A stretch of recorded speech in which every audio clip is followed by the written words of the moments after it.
Le entregamos todo lo que necesita saber para comenzar el día. Esto es Bloomberg Daybreak para los que escuchan en América Latina y el resto del mundo. Buenos días y bienvenidos a Bloomberg Daybreak América Latina. Es viernes 4 de octubre de 2024. Soy Eduardo Thompson y hoy tenemos más alzas en el crudo por la tensión en Medio Oriente, fin al paro portuario en Estados Unidos y un vistazo a la industria turística en México. Los futuros en Wall Street registran leves alzas temprano antes de la sesión a la espera de datos de empleo más tarde en Estados Unidos. Analistas prevén que la contratación aumentó levemente en septiembre y que se habrían añadido 150,000 puestos de trabajo el mes pasado.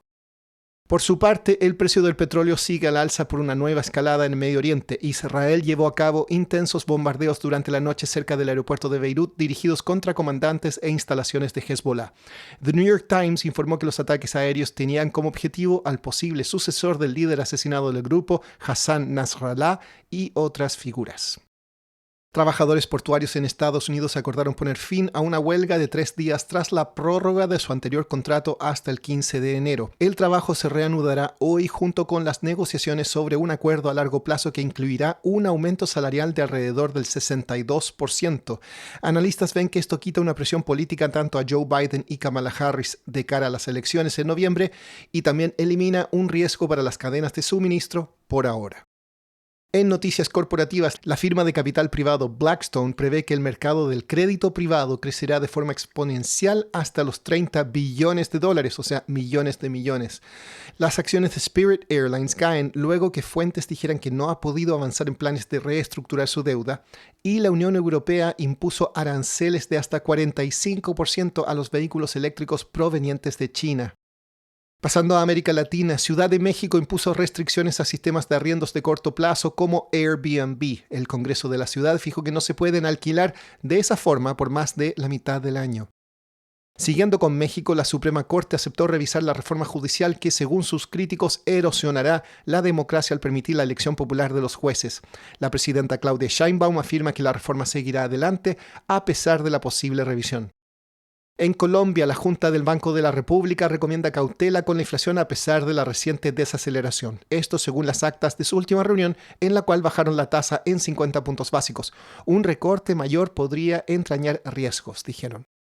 Volviendo a México, la industria turística en el país, una de las más importantes del mundo, está pasando por un mal momento y por varios factores. Eso se puede ver en una baja en las visitas a Cancún. Juan Pablo Spineto, columnista de Bloomberg Opinion para América Latina, escribió una columna en la cual explica por qué lo que pasa en Cancún es preocupante para el país.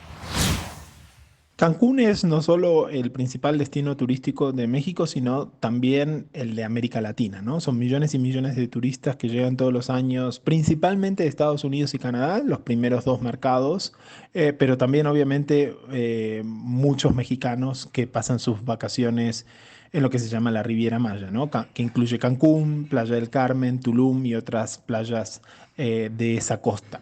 Y es muy importante lo que le pasa a Cancún, ya porque todos esos millones de turistas generan muchos ingresos para el país, muchas divisas, y son un barómetro de la economía real, de qué tanto está creciendo México y también de la fortaleza de la economía americana. Paradójicamente, si llegan más turistas a Cancún, refleja un poco, en algún sentido, la fortaleza de la economía de Estados Unidos. Juan Pablo, ¿cuáles son los motivos en particular de esta baja en el número de visitantes? Hay varios motivos que explican esta caída en el número de turistas que llegaron en el verano aquí en el hemisferio norte, ¿no? Que se estima una caída entre alrededor del 15% en julio, agosto, comparado con el año anterior. Por un lado, tiene que ver con la fortaleza del peso, que si bien se deprecia desde junio, para aquellos que planearon sus vacaciones antes, quizá la fortaleza que entonces mostraba el peso fue un factor que terminó decidiendo a turistas ir a otro lado. También hay un efecto que lo llaman fatiga, ¿no? Cancún fue uno de los grandes ganadores de la pandemia porque México no impuso restricciones a los viajes y por lo tanto durante 21, 22, 23 llegaron muchos turistas y se batieron récords. Entonces hay un cierto efecto de que los turistas, especialmente los turistas de Estados Unidos, fueron a otros destinos después de haber venido a Cancún varias veces, principalmente a Europa. Pero también puede ser algunos otros motivos que menciono en la columna y que tiene que ver con que en ocasiones la experiencia del turista puede no ser la mejor para en lo que se refiere sobre todo al transporte y a la llegada de los turistas a la Riviera Maya. Y México es uno de los principales destinos turísticos del mundo. ¿Será que se ha dormido en los laureles? México no está invirtiendo mucho dinero en la promoción turística, entonces en ese sentido se puede decir que se está durmiendo en los laureles y también en la necesidad de corregir ciertos problemas que encuentran los turistas cuando llegan sobre todo a la zona de Riviera Maya y que lo cuento en la columna, ¿no? Que tienen que ver principalmente con el transporte de taxis demasiado caros, de dificultades para rentar carros, de sobreprecios en algunas áreas, pero lo principal también es esa cuestión de la promoción turística. El turismo es una industria extremadamente competitiva que depende mucho de lo que se le ofrece y de lo que se le dice al turista. Por lo tanto, vemos que los países invierten dineros importantes en esa promoción. Turquía es el competidor que, si se quiere, el rival más fuerte de México en el sentido de que ofrecen más o menos lo mismo, playa y al mismo tiempo cultura e historia.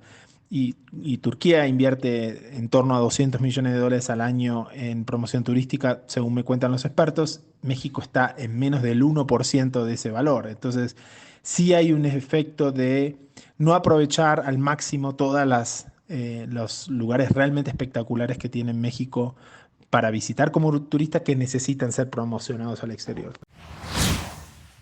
Por último, el director de El Señor de los Anillos, Peter Jackson, y su socia Fran Walsh invirtieron $10 millones en una empresa que busca resucitar animales extinguidos. La misión principal de la firma, llamada Colossal Biosciences, es revivir especies perdidas, entre ellas el dodo y el mamut lanudo, y obtener ganancias gracias a la tecnología de ingeniería genética.